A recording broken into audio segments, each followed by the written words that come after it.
My husband's kids took over our home every weekend. I tried to be patient. I asked for space but was ignored. So I removed myself. One day I came back unexpectedly and found his daughter wearing my clothes and jewelry. What hurt most was what my husband said. The refrigerator was open, and 3 of them were standing around it like they were conducting an inventory. My groceries. My meal prep containers. The salmon I'd marinated that morning for dinner. "This looks good," Brittany said, already peeling back the lid. She was 19, old enough to know better, young enough to pretend she didn't. "Dad, can we have this?" "Sure, honey." Marcus didn't even look up from his phone. "Whatever you want."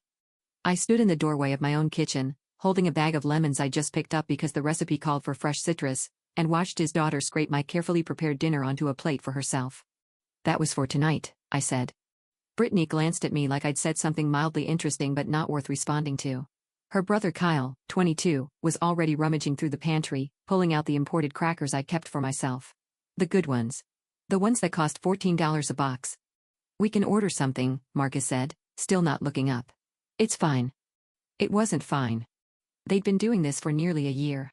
Every Friday evening, his 3 kids would show up: Brittany, Kyle, and the youngest, Megan, who was 16, and the house I'd owned for 11 years would stop being mine. They didn't knock. Marcus had given them the code to the garage without asking me. They walked in, they spread out, they took over. I'd married Marcus 2 years ago, after a careful courtship that had seemed so promising. He was attentive, respectful, always asking before he did anything in my space. His kids had been polite at dinners, engaged during holidays. I thought I was marrying into a family that understood boundaries. What I'd actually married into was a man who became a different person when his children were around. The asking stopped. The respect evaporated. Suddenly my home was their home, my things were communal property, and any objection I raised made me the problem. "I had plans for that salmon," I said, watching Brittany take her first bite. "Mom, chill." She didn't call me Mom out of affection. She called me Mom the way you'd call a waitress, dismissive, diminishing. "It's just fish. It's my fish. In my house." Marcus finally looked up. "Elena, come on. Don't start. Don't start." Like I was the one who'd walked into someone else's kitchen and helped myself to their dinner. I set the lemons on the counter and walked out of the room. Behind me, I heard Kyle laugh about something, and then the sound of my crackers being crunched. The guest room had become my refuge. I'd retreated there so many times over the past several months that I'd started keeping a book and a phone charger on the nightstand. It was easier than fighting. Easier than standing in my own living room while his kids spread across every surface, changed my TV settings, left dishes in the sink, and treated me like an inconvenient roommate. Marcus found me there an hour later, sitting on the bed with my book open to a page I hadn't actually read. "You okay?" he asked, leaning against the doorframe. "Not really. They're just kids, Elena. They're adults. 2 of them can legally drink. One of them is in her 3rd year of college. You know what I mean." I did know what he meant. He meant I should excuse their behavior because they were his, and therefore exempt from the standards that applied to everyone else. "I need space when they're here," I said. "My bedroom, at minimum. My bathroom. My closet. Those should be off limits. They don't go in there." Brittany borrowed my hairdryer last weekend without asking. Megan used my face wash. Those are little things. They're my things. In my space. That I didn't offer. Marcus sighed like I was being exhausting. "I'll talk to them." He didn't talk to them. Or if he did, it changed nothing. The next weekend, they were back, and the pattern continued. Kyle helped himself to the beer in the garage fridge, the craft IPAs I'd bought specifically because Marcus didn't like them and I wanted something that was just mine. Megan left her wet towel on my bathroom floor. Brittany borrowed my Bluetooth speaker and didn't return it for 3 weeks. I brought it up again. And again. Each time, Marcus said he'd handle it. Each time, nothing changed. "You need to be more direct with them," he told me one Sunday night, after they'd finally left and I'd spent 45 minutes cleaning the kitchen they destroyed. "They're not mind readers. I shouldn't have to tell adults not to take things that don't belong to them. They grew up differently. Their mom's house is casual about that stuff. This isn't their mom's house. Elena," he said my name like a warning. "They're my kids. This is their home too. No. This is my home. That I owned before I met you. That I paid off before we got married. That I explicitly kept in my name because I wanted to make sure I had something that was mine." The word sat between us, heavier than I'd intended. Marcus's jaw tightened. "So I'm just a guest here? Is that what you're saying?" "I'm saying your children treat this place like a hotel, and you let them." He didn't respond. He walked out of the room, and we didn't speak again until the next morning, when he acted like the conversation had never happened. That was the pattern. I'd raise a concern, he'd deflect or minimize, we'd have friction, and then we'd pretend everything was fine until the next weekend when his kids would show up and the cycle would repeat. By spring, I'd started making plans to be elsewhere when they visited. A friend's house. A hotel downtown. Once, I booked myself into a spa for the entire weekend just to avoid being in my own home. Marcus noticed, eventually. "You're never here on weekends anymore," he said one Thursday evening. "I wonder why." "That's not fair. I've tried to get them to respect your space." "Have you?" "Because I haven't seen any evidence of that." "What do you want me to do? Ban my own children from the house?" "I want you to set boundaries. I want you to tell them that certain areas are private. I want you to back me up when I ask them not to touch my things." "I do back you up. You told Brittany it was fine when she took my sweater." "She was cold. She has her own sweaters. She has an entire apartment full of sweaters. She didn't need mine." Marcus rubbed his face. "You're making this harder than it needs to be. I'm asking for basic respect in my own home. And I'm telling you that my kids are part of this family, and you need to adjust." Adjust. Like the problem was my expectations, not their behavior. I didn't argue anymore. There was no point. I'd stated my position clearly, multiple times, and he'd made his position equally clear. His children came first. My comfort, my boundaries, my belongings, all of it was secondary to their access and their convenience. So I adjusted. Just not the way he meant. The next time his kids were scheduled to come over, I packed a bag and drove to my sister's house 3 hours away. I told Marcus I had a family thing. He seemed relieved, honestly. Like my absence would make his weekend easier. It probably did. I wasn't there to object when they ate my food, used my things, spread their chaos through every room. I wasn't there to remind him that his permissiveness was eroding our marriage one ignored boundary at a time. My sister, Laura, listened to everything. She'd never liked Marcus. She'd told me during our engagement that she thought he was too accommodating to his ex-wife and too deferential to his kids. I dismissed her concerns at the time as overprotectiveness. Now I sat at her kitchen table and admitted she'd been right. "What are you going to do?" she asked. "I don't know yet." "Do you still love him?" I thought about it. The Marcus I'd dated, the one who'd asked permission before putting his coffee mug in my dishwasher, who'd brought flowers every time he came over, who'd treated my home like a sanctuary, I'd loved that man. But that man had been a performance. A carefully constructed version designed to win me over. The real Marcus was the one who watched his adult children dismantle my peace and called me unreasonable for minding. "I love who I thought he was," I said finally. Laura nodded. She didn't say anything else. She didn't have to. I started spending more weekends away. It became routine. Friday afternoon, I'd pack a bag and leave before his kids arrived. Sunday evening, I'd come back after they'd gone. Sometimes I stayed with Laura. Sometimes I booked a hotel room.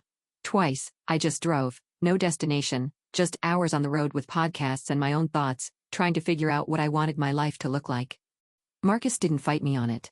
That told me everything I needed to know. He was happier when I wasn't there to complicate his time with his children. My presence had become an inconvenience. One Friday in early May, I left as usual.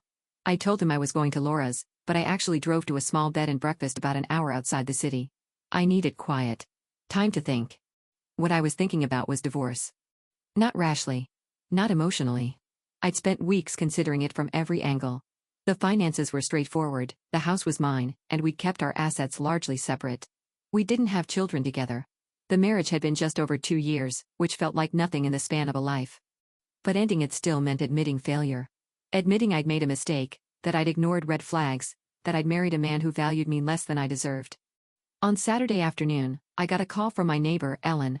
She was in her 70s, lived across the street, and had become something of a friend over the years. "I don't want to meddle," she said, which was how Ellen began every conversation where she was absolutely going to meddle, "but I thought you should know there's quite a bit of activity at your house today. His kids are visiting." "Oh, I know. But there seem to be quite a few extra people. Young people. And they've been coming in and out all day." My stomach tightened. "What do you mean, extra people?" I counted at least 8 or 9 different cars. And I heard music earlier. Loud music. I thanked Ellen and hung up. Then I sat very still for about 3 minutes, letting the information settle. A party. They were throwing a party in my house. I called Marcus. No answer. I called again, voicemail. I sent a text asking him to call me immediately. Nothing. 20 minutes later, I was in my car. The drive back took longer than usual because of weekend traffic, which gave me plenty of time to consider what I would find and what I would do about it. By the time I turned onto my street, I'd moved past anger and into something colder. Something clearer. Ellen hadn't exaggerated. There were cars lining both sides of the street, none of which I recognized. Music was audible from the driveway. Not deafening, but enough that the neighbors could certainly hear it. I parked behind a white Honda I'd never seen before and walked to my front door. It was unlocked. I stepped inside. The living room was full of people I didn't know. Young people, early 20s, holding drinks and talking over each other. Someone had moved my furniture to make room for dancing. My rug had a wet stain on it. A girl I'd never seen before was sitting on my kitchen counter, her shoes on, heels scraping the granite. I walked through the crowd like a ghost. Nobody recognized me. Nobody stopped me. I was just another adult moving through a sea of 20-somethings who'd made themselves at home in my space. Marcus was in the backyard, standing by the grill with a beer in his hand. Kyle was next to him, flipping burgers. Megan was in the pool with a group of friends, splashing and shrieking. Marcus. He turned, and his face went through about 4 different emotions in 2 seconds. Surprise, annoyance, fear. And then something that looked almost like guilt, though I might have been projecting. Elena. I thought you were at your sister's. I came back. We're just having a little get-together. The kids wanted to invite some friends. This is my house. I know. Did you ask me? I didn't think it would be a problem. You didn't think it would be a problem. I repeated the words slowly, letting each one land. There are 40 people in my home. My furniture has been moved. My rug is ruined. A stranger is sitting on my kitchen counter. And you didn't think it would be a problem. You're overreacting. I'm going upstairs. When I come back down, I want everyone gone. I didn't wait for his response. I walked back through the crowded living room, past the strangers and the music and the chaos, and headed for the stairs.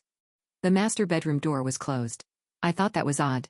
We never closed it, but assumed Marcus had done it to keep the party contained to the main floor. I opened it.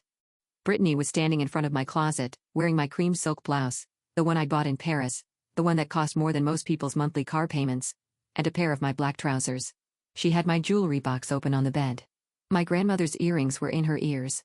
My watch was on her wrist. The necklace Marcus had given me for our first anniversary was clasped around her neck. She wasn't even startled to see me. She just looked up with mild interest, like I'd interrupted her getting ready for work. Oh, hey. This blouse is amazing. Where did you get it? I couldn't speak. The violation was so total, so complete, that words simply weren't available. My clothes. My jewelry. My grandmother's earrings, the only physical connection I had left to a woman who died when I was 17. Those earrings, I managed. These? Brittany touched them casually. They're cute. Vintage, right? They were my grandmother's. Cool, cool. My grandmother's earrings, the ones she'd worn to her own wedding, the ones my mother had given me after the funeral, the ones I'd kept in a special box because they were irreplaceable, and this girl, this entitled, oblivious girl, had put them in her ears like they were costume jewelry from a drugstore. Take them off. I was just borrowing them. Take them off now. Something in my voice must have registered, because Brittany's expression shifted. She removed the earrings, not quickly, not apologetically, but with the exaggerated slowness of someone who wants you to know they're only complying under protest, and dropped them on the bed. You don't have to be so dramatic about it, she said. I picked up the earrings, held them in my palm, felt their familiar weight. Then I looked at the rest of it. My watch. My necklace. My clothes on her body. Get out of my room. Get out of my clothes. Get out of my house. This is my dad's house too. No. It's not. This is my house. My name is on the deed. My name has always been on the deed. Your father is a guest here, and so are you, and guests don't rummage through the owner's personal belongings and help themselves to whatever they want. Dad said. I don't care what your father said. I am telling you to take off my clothes, put them back exactly where you found them, remove all of my jewelry from your body, and leave this room, now. Brittany stared at me for a long moment. Then she smiled, an unpleasant, knowing smile. You know what? Fine. Take your precious vintage earrings. Take your fancy blouse. You care more about things than people anyway. She stripped off the blouse right there, letting it fall on the floor, and stepped out of my trousers. She unclasped the necklace and let it drop onto the bed. The watch followed. Then she stood there in her underwear, making a point of the inconvenience I'd caused her. Happy now? I didn't respond. I just waited. She grabbed her own clothes from a chair, my reading chair, where she'd apparently tossed them, and dressed quickly, her movements sharp with resentment. You're going to regret this, she said on her way out. When my dad picks us over you, don't come crying. The door slammed. I stood in my violated space, holding my grandmother's earrings, and felt the last thread of my marriage finally snap. I didn't go back downstairs immediately. I sat on the edge of my bed, the earrings still in my hand, and cataloged the damage. The jewelry box was disorganized. She'd clearly been through everything. A bracelet was missing. One of my rings wasn't where it should be. When I finally walked back down, the party was still going. Brittany was nowhere in sight, but the strangers were still there, still drinking, still treating my home like a venue they'd rented for the evening.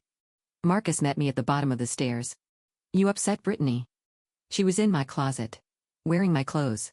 Wearing my grandmother's earrings. She was just playing dress up. She didn't mean anything by it. I looked at him, really looked at him, trying to find the man I'd married somewhere behind the dismissive expression and the defensive posture. He wasn't there. She went through my jewelry. She took my things. She was wearing heirlooms that are irreplaceable. You're making it sound worse than it was. A bracelet is missing. A ring is missing. Did she take them, or did one of her friends? Nobody took anything. Then where are they? You probably misplaced them. The words hit like a slap. Misplaced them. My grandmother's things, the items I'd carefully maintained and treasured for 20 years, and he was suggesting I'd been careless. I want everyone out of my house. Now, Elena. Now, Marcus. He stepped closer, lowering his voice. You're embarrassing yourself. These are my kids' friends. We can't just kick everyone out. Watch me. I walked to the living room, found the sound system, and turned off the music. The sudden silence was jarring. 40-odd faces turned toward me. The party is over, I announced. Everyone needs to leave. Now murmuring. Confusion. A few people started gathering their things. Others looked around uncertainly. I'm serious. This is my home, and the party is over. If you're not out in 5 minutes, I'm calling the police. That got them moving. The room emptied quickly. Nobody wanted to deal with the cops. They filed out, casting glances at me and at Marcus, who was standing in the doorway looking humiliated. Kyle came in from the backyard. What's going on? Your stepmother is kicking everyone out, Marcus said. Seriously? This is my house, I said. I didn't authorize a party. I didn't authorize strangers in my home. And I certainly didn't authorize your sister going through my personal belongings and helping herself to my jewelry. Brittany said you freaked out on her for borrowing some earrings. They were my grandmother's.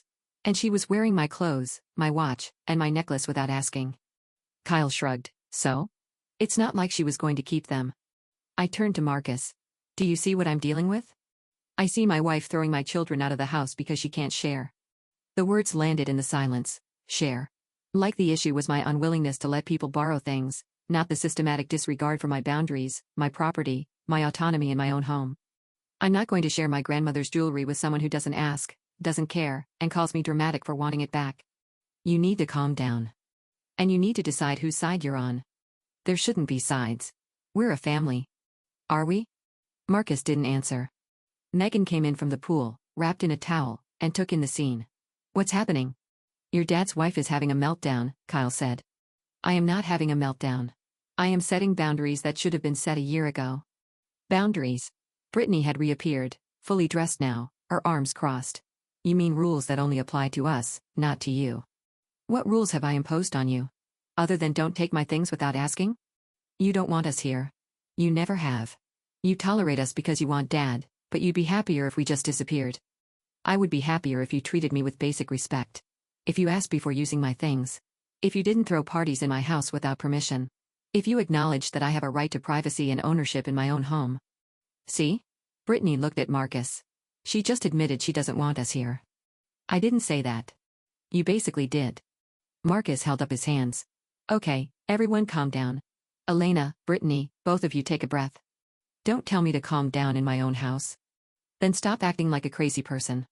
The room went quiet again. Marcus's words hung in the air, sharp and ugly. A crazy person, I repeated.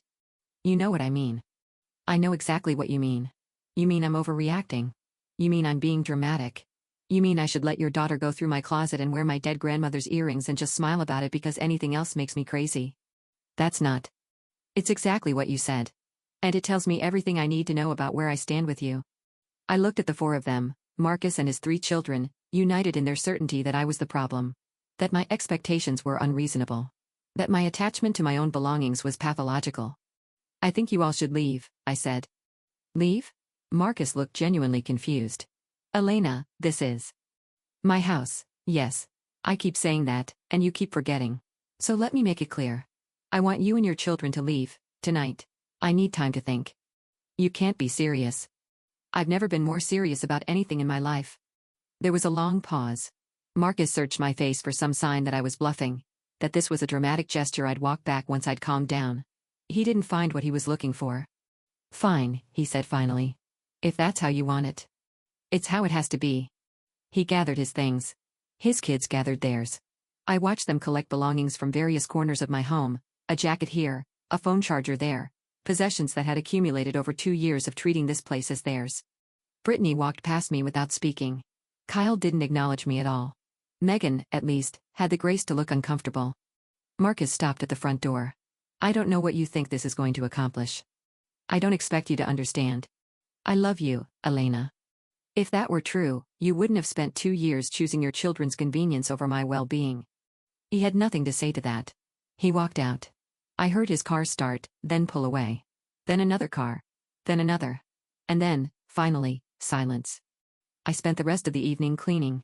The house was a disaster, cups and bottles everywhere, spills on multiple surfaces, the furniture still rearranged from the party. My rug was definitely ruined. Someone had cracked the screen of the patio door. The pool was full of debris. But the physical mess was almost a relief. It gave me something concrete to address, something I could fix with effort and cleaning supplies. The other damage, to my marriage, to my sense of security in my own home, was less straightforward. I found the missing bracelet wedged between couch cushions. The ring was under my bed, which meant Brittany had been in my bedroom more than once, trying things on and putting them back carelessly. Or not putting them back at all. I cleaned until midnight, and then I went to bed in my own room, alone, and slept better than I had in months. Marcus called the next morning. I let it go to voicemail. Elena, we need to talk. I know you're upset, and I understand why, but kicking us out wasn't the answer. Call me back. I didn't call him back. He called again that afternoon. And that evening. And twice on Monday. Each voicemail was progressively longer, his tone shifting from conciliatory to frustrated to almost angry. I don't understand why you're not responding. This is childish. We're married adults. We're supposed to communicate, not give each other the silent treatment. I wasn't giving him the silent treatment. I was thinking.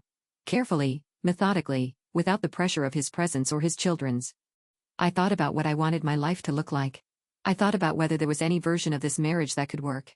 I thought about the fact that for 2 years, I'd been compromising my own peace for someone who consistently prioritized his children's feelings over mine. And I thought about what Marcus had said when I confronted Brittany. Stop acting like a crazy person. Not I understand why you're upset. Not Brittany was wrong to do that. Not we need to address this as a family. Just invalidation, dismissal. The immediate assumption that my reaction was the problem, not the behavior that had provoked it. On Tuesday, I called a lawyer. Her name was Patricia Vance, and she came highly recommended by a colleague who'd used her for a complicated divorce 3 years earlier. I explained my situation, the marriage, the house being solely mine, the lack of shared children or significantly commingled assets. This should be relatively straightforward, Patricia said. Especially given that the property was yours before the marriage and remained in your name. Do you have a prenup? Yes. We kept everything separate. That makes things cleaner. Have you communicated your intent to divorce to your husband? Not yet. I'd recommend doing so before I send anything official. It often goes more smoothly if they hear it from you first. I agreed to call Marcus and arrange a meeting. Patricia said she'd prepare the paperwork in the meantime and have it ready once I confirmed he'd been informed. That evening, I called him back. Finally, he said when he answered. I've been worried. I needed time to think. And? Have you thought? Yes. Can you come over tomorrow evening? There's something we need to discuss. A pause. What kind of something? I'd rather talk in person. Elena, you're scaring me. Tomorrow at 7. I'll see you then. He arrived at 7:15, which was typical. Marcus had never been particularly punctual. I let him in, and we sat in the living room, on the furniture I'd rearranged back to its proper configuration. You redecorated, he observed. I put everything back where it belongs. Right. He was nervous. I could see it in the way he kept adjusting his position, couldn't quite settle. So what's this about? I want a divorce. The words landed with a thud. Marcus stared at me like I'd spoken in a language he didn't understand. You can't be serious. I've contacted a lawyer. She's preparing the paperwork. Because of one party? Because of 2 years of being treated like an inconvenience in my own home. 2 years of your children disregarding my boundaries. 2 years of you dismissing my concerns and calling me unreasonable for having them. That's not fair. Isn't it? When was the last time you backed me up against your kids? When was the last time you told them to respect my space, my things, my wishes? I've talked to them. You've made excuses for them. You've told me to adjust. You've called me dramatic and crazy and told me I need to calm down. Not once have you actually held them accountable. They're my kids. And I was supposed to be your wife. Your partner. The person you chose to build a life with. But I've never come first. Not once. Marcus leaned back, his expression shifting from confusion to something harder. So this is about you feeling neglected. This is about you refusing to protect our marriage.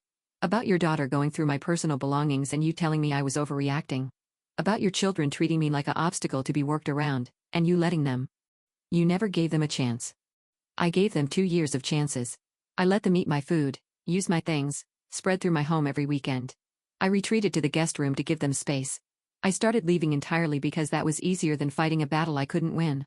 I gave them everything, Marcus, and it was never enough, because they wanted me gone, and you weren't willing to tell them no.